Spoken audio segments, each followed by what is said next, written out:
کبھی سوچا ہے اگر نبی کریم صلی اللہ علیہ وسلم کسی مسئلے کا فیصلہ کریں اور پھر بھی کوئی اس فیصلے سے راضی نہ ہو تو اس کے ایمان کا کیا حال ہوگا؟ السلام علیکم ورحمۃ اللہ وبرکاتہ۔ شروع اس ذات کے نام سے جو بڑا مہربان نہایت رحم والا ہے۔ ایک منافق اور ایک یہودی کے درمیان زمین کا جھگڑا ہوا۔ یہودی نے کہا چلو تمہارے نبی کے پاس چلتے ہیں، وہی فیصلہ کریں گے۔ دونوں حضور صلی اللہ علیہ وسلم کی خدمت میں حاضر ہوئے۔ نبی کریم صلی اللہ علیہ وسلم نے دونوں کی بات سنی، دلائل دیکھے اور فیصلہ یہودی کے حق میں دیا، لیکن یہ فیصلہ منافق کے دل کو پسند نہیں آیا۔ کہنے لگا نہیں، یہ فیصلہ صحیح نہیں، چلو عمر کے پاس چلتے ہیں۔ وہ یہ سمجھ رہا تھا کہ حضرت عمر چونکہ سخت ہیں وہ میرے حق میں فیصلہ کر دیں گے۔ دونوں حضرت عمر رضی اللہ عنہ کے پاس پہنچے۔ یہودی نے کہا تمہارے نبی نے پہلے ہی فیصلہ میرے حق میں کر دیا ہے، مگر یہ مسلمان ماننے کو تیار نہیں۔ حضرت عمر رضی اللہ عنہ نے پوچھا کیا واقعی نبی کریم صلی اللہ علیہ وسلم نے فیصلہ کر دیا ہے؟ دونوں نے کہا جی ہاں۔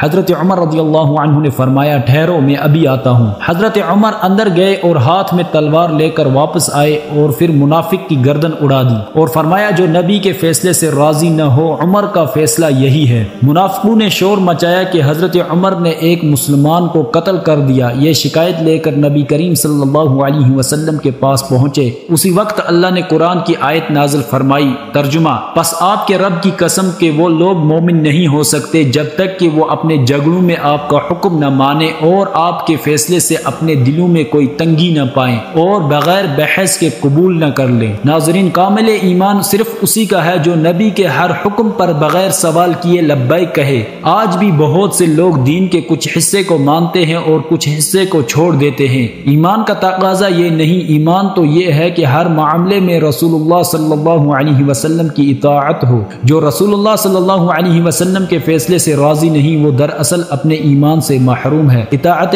رسول ایمان کی پہچان ہے۔ ناظرین، آپ کو آج کا ویڈیو کیسا لگا کامنٹ میں ضرور بتائیں اور چینل کو سبسکرائب کریں تاکہ مزید ایسے ویڈیوز آپ تک پہنچ پائیں۔ اللہ تعالی ہمیں بھی اپنے نبی صلی اللہ علیہ وسلم کی اطاعت کی توفیق نصیب فرمائے۔